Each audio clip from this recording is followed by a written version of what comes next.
राजा की अद्भुत कहानी। बहुत समय पहले एक राजा रहते थे। वह बहुत परिक्रमी और बहादुर थे। उनकी एक राजकुमारी और 6 राजकुमार थे। राजकुमारी सभी राजकुमारों से उम्र में बड़ी थी। राजा अपनी राजकुमारी से बहुत प्यार करते थे।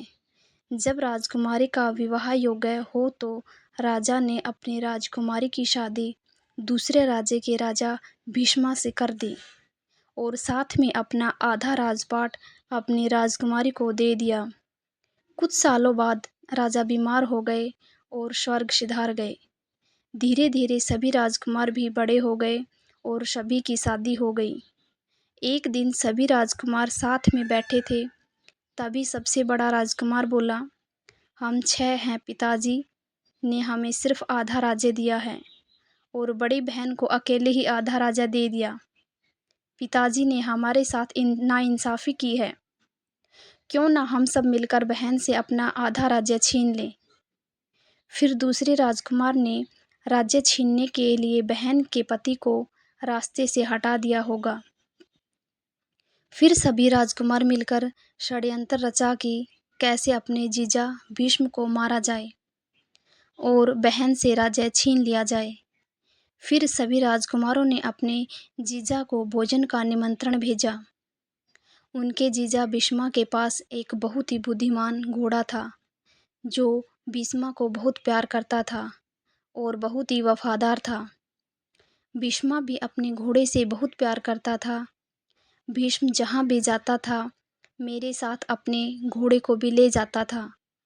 बहुत दिनों बाद अचानक भोजन का शुभ संकेत बहन को थोड़ा सा हुआ।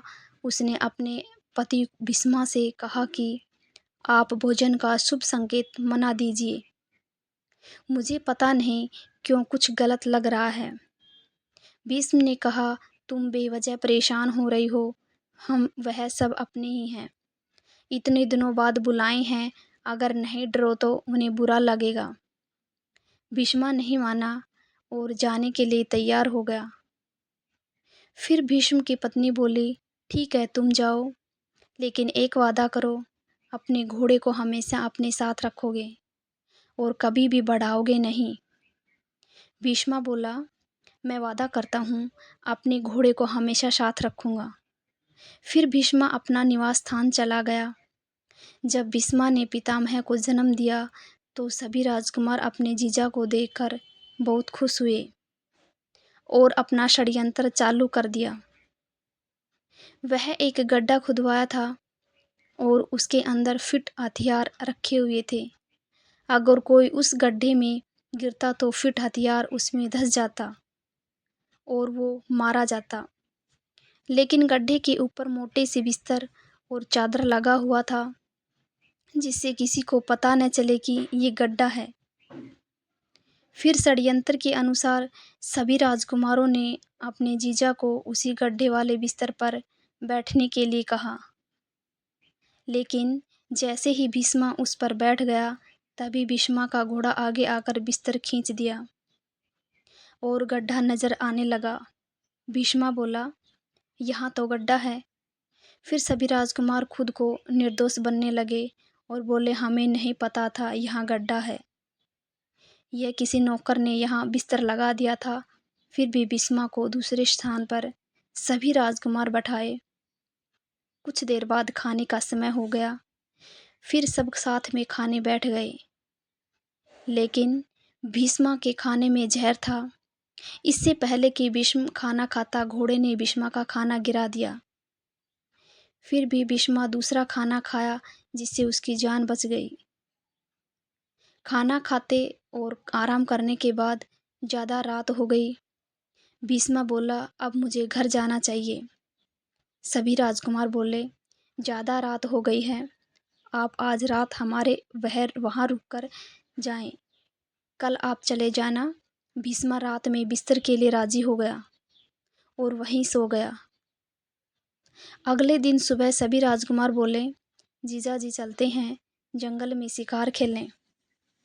भीष्मा को मना नहीं पाया और उसके साथ शिकार करने चला गया।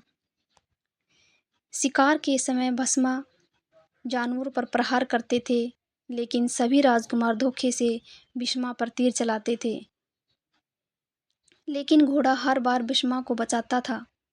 फिर सभी राजकुमारों ने दूसरा षड्यंत्र रचा और उन्होंने भीष्मा से कहा कि बहुत शिकार हो गया है, अब चलते हैं, तालाब में नहाते हैं, शरीर बिल्कुल ताज़ा हो जाएगा।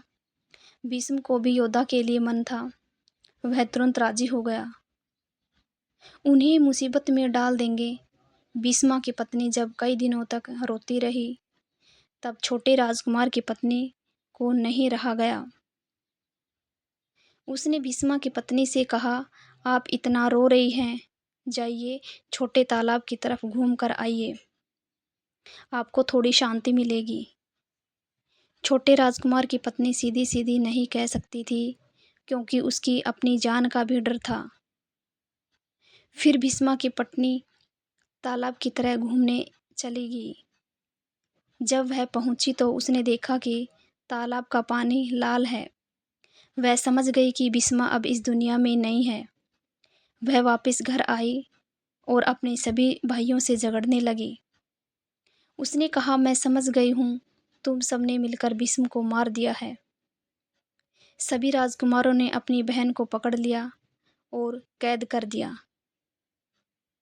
फिर कुछ दिनों बाद पता चला कि उनकी बहन गर्भवती है, तो उसने आमदनी में तय किया कि अपनी बहन को भी मार देता है, अन्यथा जब बच्चा बड़ा होगा तो हम सबसे अपने पिता का बदला लेंगे। लेकिन रात में छोटे राजकुमार की पत्नी ने भीष्मा की पत्नी को कैद से निकाल कर भगा दिया। भीष्मा की पत्नी कैद से निकलकर बहुत दूर चली गई। इधर सुबह जब सभी राजकुमारों को पता चला कि उसकी बहन कैद से भाग गई है, तो वह बहुत ढूंढा, लेकिन वह नहीं मिली। फिर सभी राजकुमारों ने बहनों के राज्य पर भी कब्जा कर लिया और अपने जीवन जीने लगे। अगर मेरी वीडियो आपको पसंद आई हो तो मेरी वीडियो को सब्सक्राइब करें, लाइक करें और शेयर ज़रूर करें। थैंक यू दोस्तों।